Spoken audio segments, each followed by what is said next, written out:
Como parte das celebrações pelos 450 anos do Rio de Janeiro, a Multirio está reexibindo alguns episódios da série Cidade e Educação, veiculada entre 1995 e 2000. E numa data tão especial, não poderíamos deixar de lembrar uma das tradições mais marcantes da cidade, seu carnaval. Com origens no Egito Antigo e difundido em diversas partes do mundo, essa festa popular encontrou por aqui seu par perfeito, o samba. Do intrudo aos blocos de rua, passando por cursos, ranchos, grandes sociedades e escolas de samba, relembrar a evolução do carnaval é relembrar a história de nossa cidade maravilhosa. Rio 450 anos, uma história que você vê aqui na Multirio.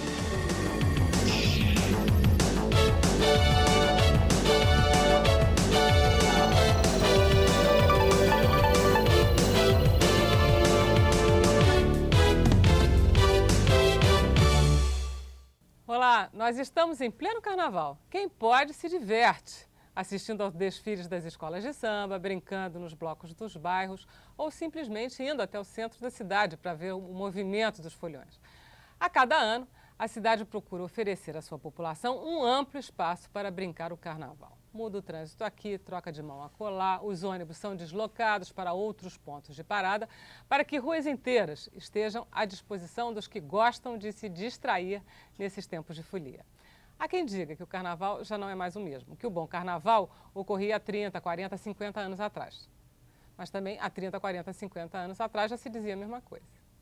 Há quem diga que o carnaval até já morreu, que o que sobrevive é o grande desfile das escolas de samba. Saudosismos à parte, a verdade é que o carnaval mudou, evoluiu, tornou-se um produto de exportação não só do Rio de Janeiro, mas do Brasil, atraindo para a nossa cidade e para o país milhares de turistas. Mas o mais importante é que ao longo da sua evolução, o carnaval carioca fez história. Dela fazem parte o Zé Pereira, o Intrudo, os bailes nos clubes e teatros e os desfiles nas avenidas e praças da cidade. A respeito de tudo isso, nós vamos conversar hoje em nosso programa que vai abordar a história do carnaval. Está em nosso estúdio o pesquisador de carnaval, também autor de livros sobre o assunto, Irã Araújo. Boa tarde, Irã. Boa tarde. E o comunicador e produtor musical, Adeuzão Alves. Bem, Adeuzão. Boa tarde. E o carnaval é muito mais antigo do que se pensa. As origens do mundo e do carnaval. Este foi o tema do enredo passado da Escola de Samba Viradouro, vencedora do Carnaval de 1997. Suas fantasias, a própria sequência do desfile e da história que contou na avenida estão em exposição no Museu do Carnaval, que fica no Sambódromo e que está aberta à visitação pública. Num gesto de ousadia, o carnavalesco Joãozinho 30 abriu o desfile mostrando o princípio de tudo, as trevas. Depois, fez-se a luz, houve a explosão do átomo e a Terra se formou.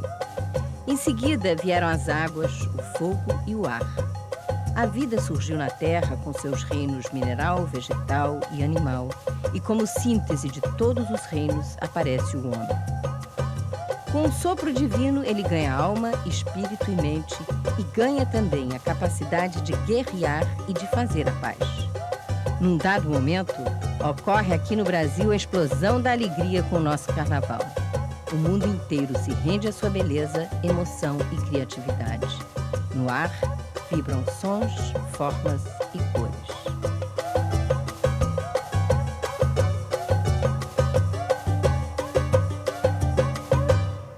Irã, você nos teus livros fala da origem do carnaval, mas não chega até o Big Bang, que nem o Joãozinho 30. Mas fala um pouquinho dessa origem que você fala também. Nas pesquisas que eu fiz, eu cheguei à conclusão seguinte, que o carnaval, como rito, né, como festa, nasceu há 4.000 anos antes de Cristo no Egito. Simplesmente porque foi lá que foi descoberta a agricultura e os ritos agrários, os cultos agrários, eram as primeiras manifestações carnavalescas dos povos. Quer dizer, esse carnaval antigo era muito simples, eram os povos nus, dançando em torno de fogueiras, comemorando a vinda da primavera e a ida deles para o campo, porque até então o inverno rigoroso os prendia aos seus abrigos. Então era esse no nosso estudo concluiu que foi essa a origem do carnaval. Mas a palavra carnaval não é daí, né? Não, a palavra carnaval é cristã, é de origem cristã e ela surgiu, há diversas correntes aí com relação à explicação da palavra, mas a mais aceita é que ela tenha surgido em 590 d.C., quando o Papa Gregório I fez, então, uma referência ao carne levalem, que depois foi se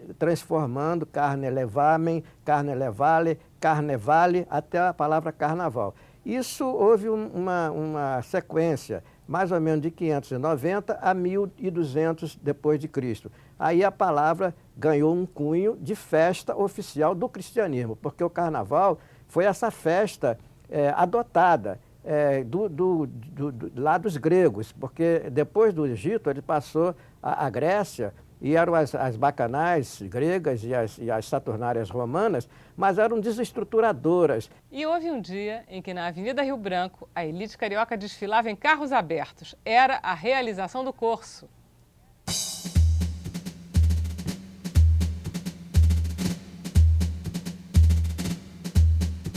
Quem conhece bem essa e outras histórias do carnaval é Fernando Pamplona. Ele é cenógrafo, foi professor e diretor da Escola Nacional de Belas Artes e carnavalesco do Salgueiro. Em sua casa, ele nos recebeu, falou do carnaval e aceitou nosso convite de caminhar pelos locais onde se realizava o carnaval, hoje descrito em livros e teses acadêmicas. Pamplona, vamos então ao centro da cidade mostrar como era o carnaval de antigamente? Vamos sim. É pena que a gente não tenha tempo, porque o carnaval não se realizava só no centro da cidade. Os subúrbios faziam seus coretos patrocinados pelo comércio local. Santa Cruz tem os cloves até hoje, muita evidência. E a própria periferia tem muito carnaval ainda vivo, mas só que não aparece na mídia.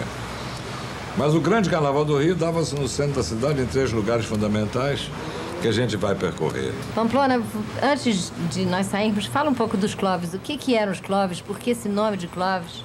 Como é que é palhaço em inglês? Clown. Clown. Uma vez um locutor famoso da Rádio Nacional, anunciando os palhaços, falou em cloves. Agora vamos ver os 3 cloves. Aí o nome se generalizou para aquele tipo de fantasia meia palhaçada que se fazia no subúrbio, principalmente na zona de Santa Cruz, Sepetiba, que até hoje fazem. E que no Maranhão chama de fofão, por exemplo. No Rio viraram cloves por uma corruptela do inglês. Vamos então? Bora, filha. No início dos anos 30 até o final da guerra, a Avenida Rio Branco foi palco de uma das manifestações mais tradicionais do carnaval carioca, o desfile de Corsos. Pamplona, como é que era esse desfile? Primeiro vamos situar aqui na Galeria Cruzeiro, onde os bondes da Light faziam a volta por baixo e tinha uma cruz no meio. Tinha a Nacional, que era uma cervejaria, a Brahma, outra cervejaria, uma cervejaria atrás que eu não me lembro. Naquele cantinho onde tem a Caixa Econômica tinha o Café Nice, onde todos os grandes compositores do carnaval, sem ser do carnaval, se reuniam. Mais adiante o Café de Belas Artes, que era uma extensão dos artistas e também dos compositores. Em frente o Palace Hotel, onde hoje é o edifício Marquês do Herval. Lá botava a cadeira de vinho, a granfinada, a turma bacana, vinha assistir o Carnaval Livre da Avenida Rio Branco, que era feito por Corso. O que é o Corso? Era um carro aberto atrás de outro carro aberto, cada um com suas fantasias, os grupos. O carro da Penha vinha sempre iluminado com aquela lampadinha. E no meio havia árvores, no meio havia os blocos e o Carnaval Livre, dos foliões à vontade, individuais ou não. Quando nasceu o bloco deu sozinho. E o centro verdadeiro do carnaval era aqui. Se a música pegava bem aqui, junto os compositores que vinham catituar, a música pegava bem no carnaval. Aqui na Avenida Rio Branco passou a ter os desfiles das grandes sociedades, que vinham da Glória, passavam por aqui, o Jornal do Brasil, que era aqui no meio, patrocinava os desfiles da sociedade. Depois os desfiles dos ranchos, e até que, largando a Presidente Vargas, como aqui era o grande fogo, em frente à Biblioteca Nacional, o Grande Júlios, e a Escola de Samba passaram a vida Santa Luzia para cá, fazendo seu desfile aí já na década de 40, depois da guerra.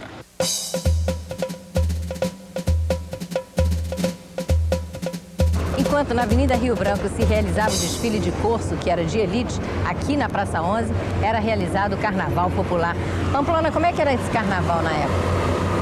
Lá onde tem a estátua do Zumbi ali, tinha sempre uma grande decoração de carnaval. A praça era quadrada. Onde nós estamos era o Orfeão Portugal e a Banda Portugal. Hoje na Tijuca.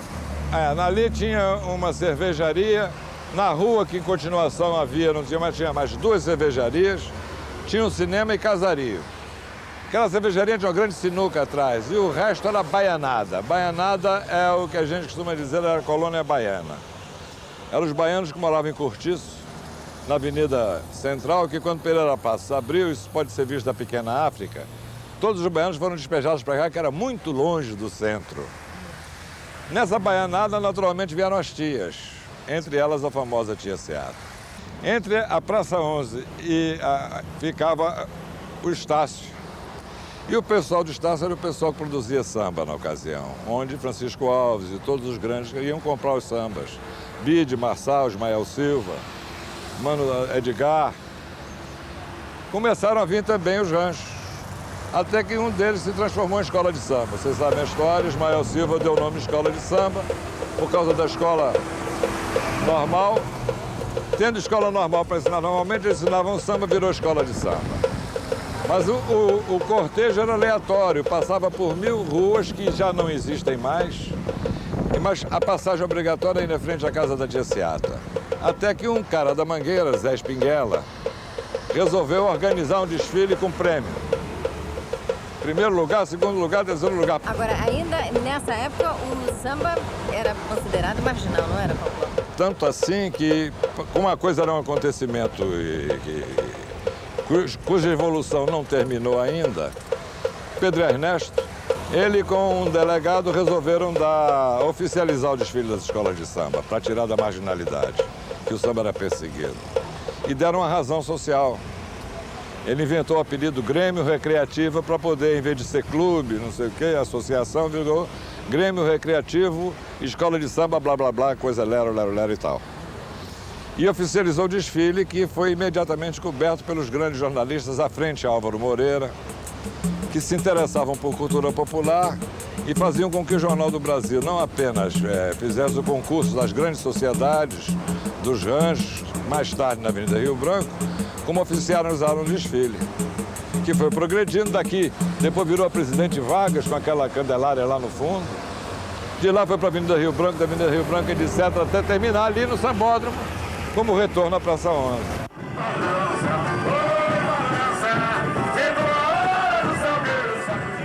Eu queria só que você falasse dessas, alegre, é feliz. Dessas 3 origens, quer dizer, é o Entrudo, é o Zé Pereira, para a gente fazer essa junção com a tia Seata que o Pamplona falava nessa reportagem. Tá certo. O Entrudo foi introduzido no Brasil pelos portugueses.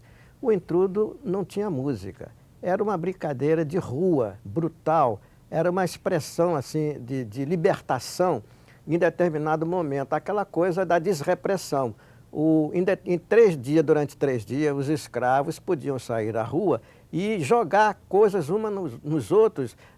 A elite se refugiava nos seus casarões ou nos campos e os escravos vinham para a rua jogando detritos, água, coisas sujas, uma correria louca pela rua, não tinha música, não tinha nada. Era carnaval também? Não, era qualquer dia? Não, durante o carnaval, durante os 3 dias de carnaval. Entendeu? Isso foi introduzido pelos portugueses de Ilhéus em 1723 e predominou no Brasil durante 3 séculos. Somente no século XIX, na segunda metade do século XIX, é que o carnaval se civilizou, digamos assim, entre aspas, né? Se civilizou, quer dizer, nós importamos o carnaval europeu, que era o carnaval fino. Com música, e aí começou a haver a música, né? Por exemplo, a primeira manifestação do carnaval europeu foram as sociedades. Em 1855, começou a haver clube de grandes sociedades. Foi a primeira grande sociedade, foi em 1855.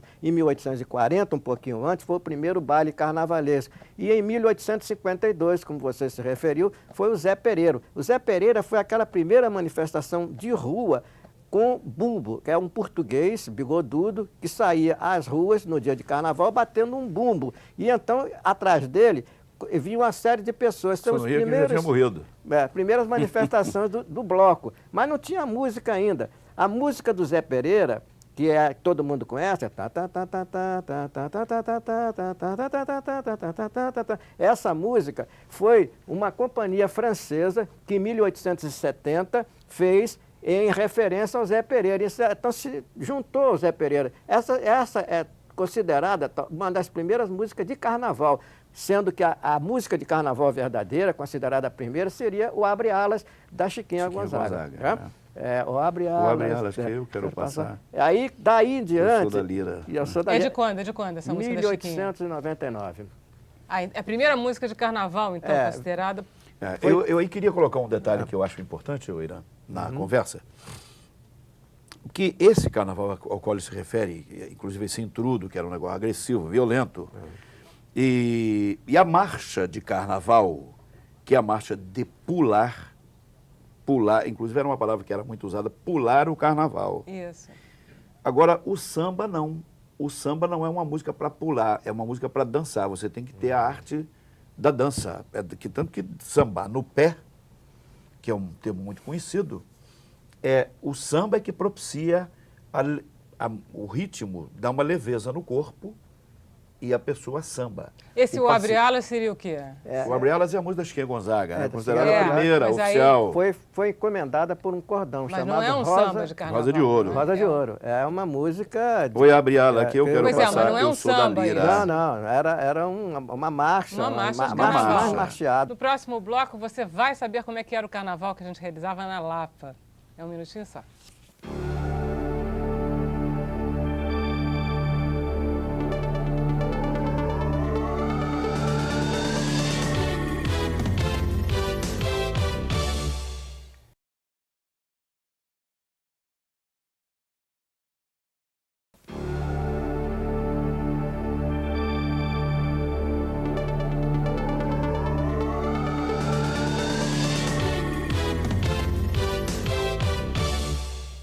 E vamos acompanhar agora mais uma parte do passeio que Érica Francisca, nossa repórter, fez com o Fernando Pamplona no centro da cidade.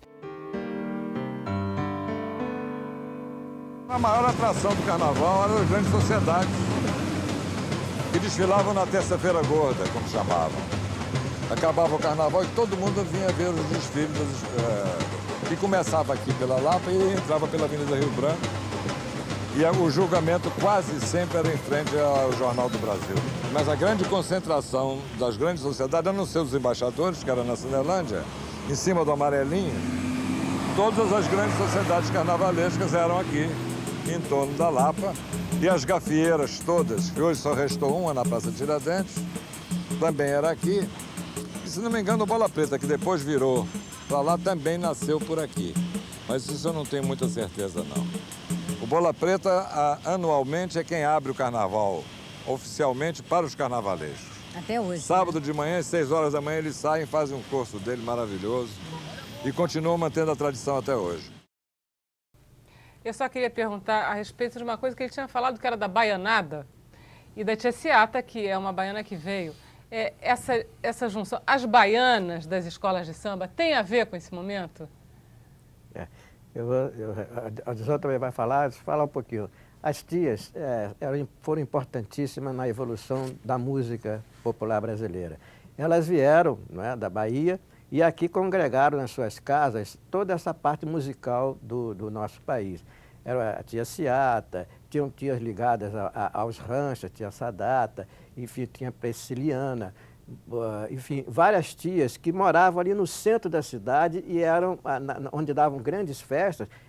Em Oswaldo Cruz tinha a tia Esther, Dona Esther, que também congregava tudo isso. As tias têm uma importância muito grande na evolução, não só da música popular brasileira, como também do próprio carnaval, porque foram elas que originaram tudo isso, e foi na casa de uma delas, a Adilson vai falar melhor sobre isso, da tia Ciata, que nasceu o samba do Donga, né? O primeiro samba gravado. Que mudanças? Elas trazem da Bahia o samba, é isso? Não, a tia a baiana da escola de samba é a mesma baiana do culto.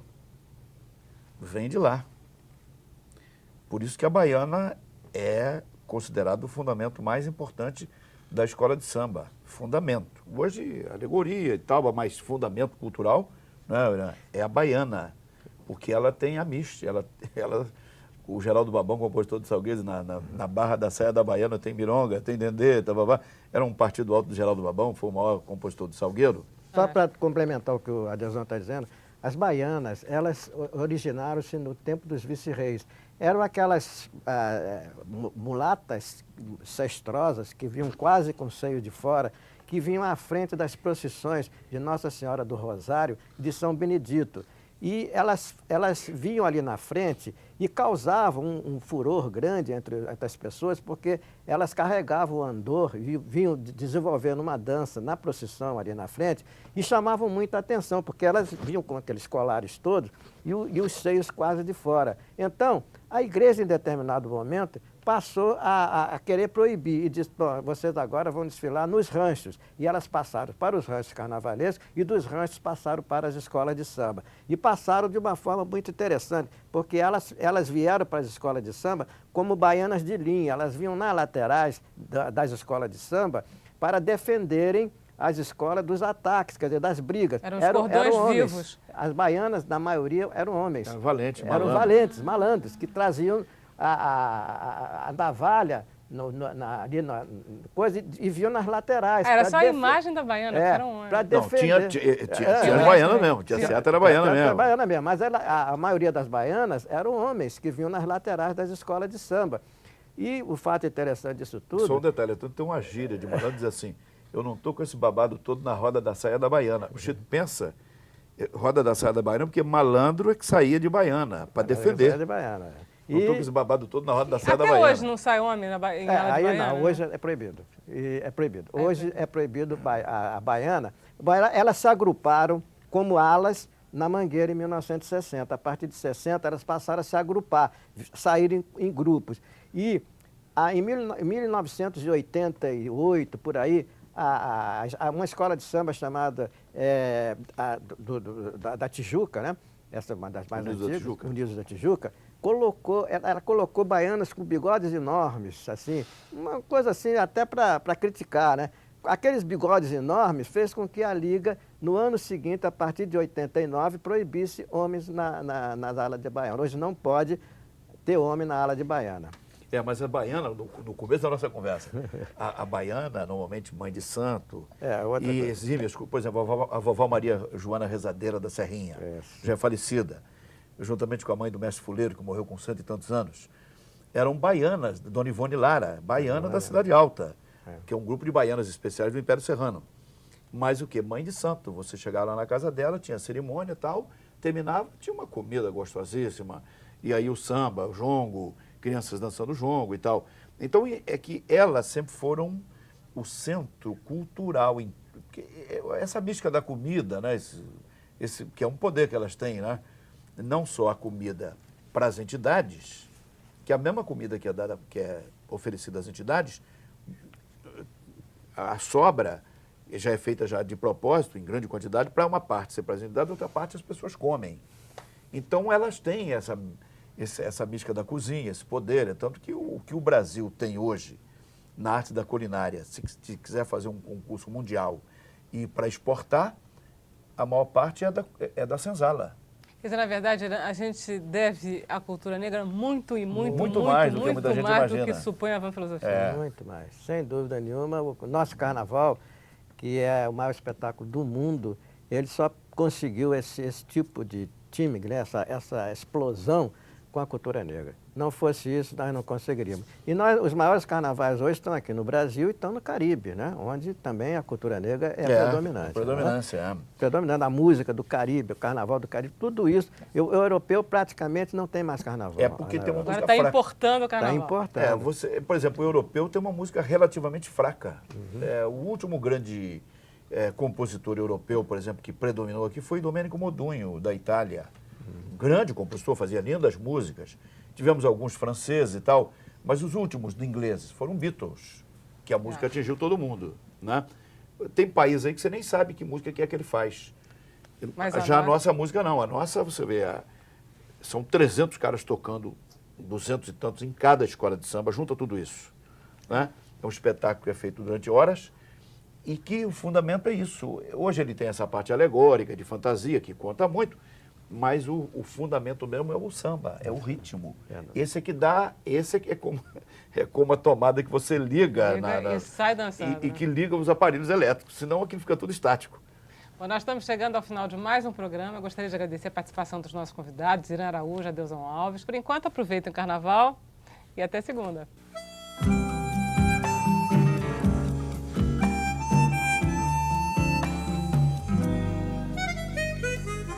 Eu gosto do mundo, que é meu lugar.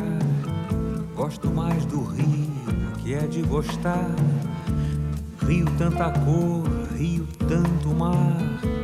Vou morrer um dia, morrer amando, amando o rio. Rima com calor, rima com luar. Esse rio lindo, cheio de mar, de montanhas verdes, feitiços mil.